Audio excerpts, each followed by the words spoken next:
Des avant-premières, des courts-métrages du cinéma Charles Gainsbourg ou encore Christoph Offenstein. Ça se passe à 40 ans, à l'occasion des Également. Le 26, 27 et 28 novembre. Et on suit ça sur le 1626 Média.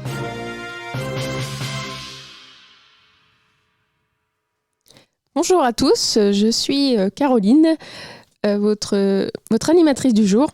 Je suis en compagnie de Marion qui va nous parler du cours Égalué et de Colline. Colline, d'ailleurs, je te laisse place pour le Combini. Bonjour. Festival de musique ou festival de cinéma? Cinéma. Ne montre jamais ça à personne ou le test? Ne montre jamais ça à personne. Regarder la série d'un coup ou prendre son temps? D'un coup. Se faire spoiler sa série préférée ou regarder une série qu'on déteste? Se faire spoiler. Le professionnel ou l'as des as? L'as des as. Vivre à Paris ou en Normandie? En Normandie. D'accord. Maintenant, je vais laisser la parole à Caroline. D'où vous est venue l'idée de tourner un court-métrage ? Déjà, c'était de participer donc, au concours qui était mis en place par le festival et donc de prendre ma chance. Je sais que la première lauréate, je la connaissais et donc j'ai pu avoir son retour sur son expérience. Et donc, je me suis dit, go, on essaye et on va être accompagné par des professionnels. Donc, c'est une chance, en fait. Donc, on la prend. Et comment avez-vous trouvé le thème ? Ça m'est venu par des expériences que j'ai pu vivre, des choses comme ça. Et à un moment donné, on a une idée, on ne sait pas forcément d'où elle vient, mais on la laisse venir et on couche sur le papier les idées qu'on peut avoir et on essaye de raconter une histoire. Comment avez-vous eu l'idée de présenter votre synopsis au concours Égalué ? Comme j'ai pu le dire précédemment, j'ai vu l'idée du concours et puis je me suis dit qu'il fallait tenter la chance. Il y avait l'opportunité d'être accompagné par des professionnels et donc fallait essayer et tenter cette chance. Avez-vous fait des études d'audiovisuel ? Effectivement, il y a eu de l'audiovisuel dans mes études, donc j'ai plus des études de multimédia, mais il y a toujours eu une part d'audiovisuel dans toutes mes études supérieures et c'était très important pour moi. Quelle démarche avez-vous faite pour trouver les acteurs ? J'ai été accompagnée par le festival et donc c'est principalement des connaissances. Louis Becker avait une connaissance pour le personnage de Morgane qui est joué par Armelle Lecœur et qui est normande. Louis Lemaître avait des connaissances pour celui qui allait jouer le petit-fils et celui qui allait jouer le grand-père. Donc en fait c'est par des connaissances, on n'a pas réellement fait de casting, mais c'était très intéressant de voir, c'était des personnes qui avaient déjà fait des productions, donc on pouvait aussi juger sur ce qu'ils avaient fait.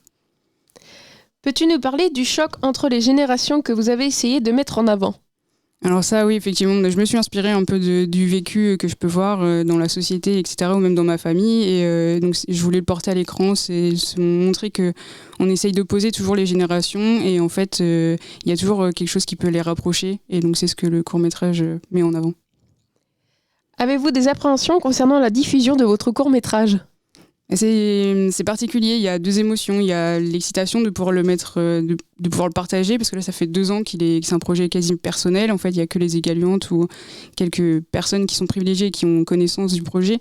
Donc là, il va être partagé au public. Donc il y a de l'excitation et en même temps, il y a une forme de tristesse de dire que c'est un projet qui se termine, qui touche à sa fin. Et donc voilà, donc c'est un mélange de plusieurs émotions, mais beaucoup d'excitation de pouvoir avoir le retour du public.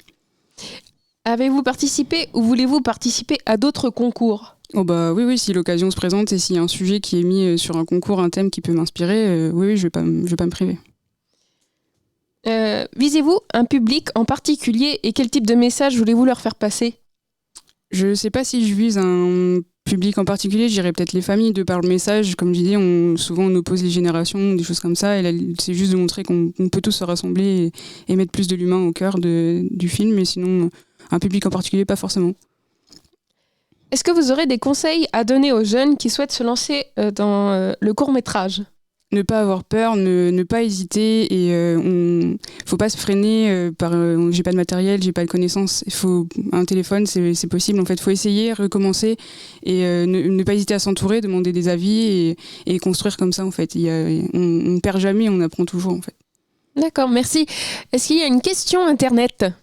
J'ai une petite question internet pour vous, Marion. Ça vous a fait quoi d'avoir gagné le concours de la poule au pot il y a 3 ans maintenant ? C'était, je savais, en fait, on ne sait pas combien de personnes participent au concours, donc en fait, c'est toujours gratifiant de se dire ah tiens j'ai été choisie pour mon projet et de me dire là il y a une aventure qui commence et on va voir où ça nous mène, donc c'était satisfaisant. Merci Marion.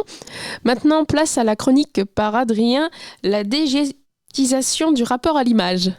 Alors oui, tout à fait, merci beaucoup pour ce lancement. Donc derrière ce mot un petit peu abscon qui est la diégétisation du son, en fait se cache tout simplement le rapport du son à l'image et par rapport notamment aux spectateurs qui visionnent cette image.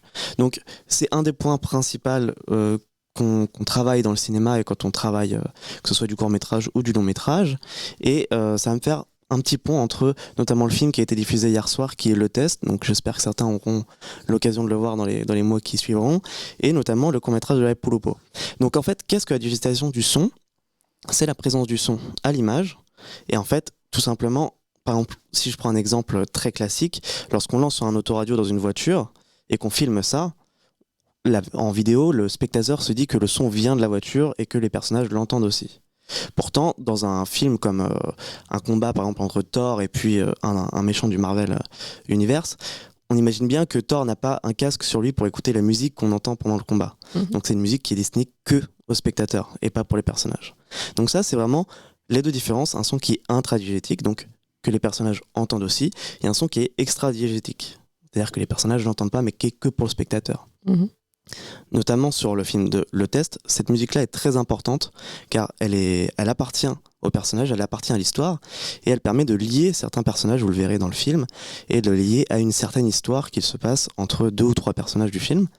Et cette musique devient un petit peu extradiégétique car elle vient aussi sublimer la fin du film et elle devient un petit peu la musique des spectateurs pour finir cette histoire et pour embarquer les spectateurs vers la suite de l'histoire. Donc cette question et ce transfert de la musique entre le spectateur et les personnages est très intéressante pour lier le spectateur au personnage tout simplement. Et donc dans La Poule au pot, si vous avez la chance de voir ce court-métrage, cette musique et ces sons d'ambiance sont très très importants. D'accord ? On évolue dans un milieu qui est, comme vous l'avez dit, un petit peu original. On est à la campagne, on est avec différentes scénettes à la campagne. Et les sons de la campagne sont très importants. La musique qui se passe dans le film est très importante. Et donc, j'attire l'attention des spectateurs sur ce court-métrage, sur notamment la diégétisation du son dans La Poule au pot, et qu'ils puissent se poser la question en même temps qu'ils regardent ce court-métrage, en plus de profiter du film et de l'histoire, de se dire voilà, quel travail a été fait pour la musique dans ce film et avec ce film, et j'espère qu'ils en tireront peut-être une certaine originalité de ce court-métrage-là par rapport à d'autres, et du moins je leur espère, et je leur donne rendez-vous donc ce soir notamment pour le visionner, et puis d'essayer par tous les moyens de visionner ce court-métrage-là aussi vite qu'il puisse sur les égaluantes ou partout dans le monde. Merci Adrien, et merci Marion. Merci à vous. Au revoir et à bientôt sur le 1626 Média. Des avant-premières, des courts-métrages du cinéma Charles Gainsbourg ou encore Christophe Offenstein. Ça se passe à 40 ans à l'occasion des égaluantes. Le 26, 27 et 28 novembre. Et on suit ça sur le 1626 Média.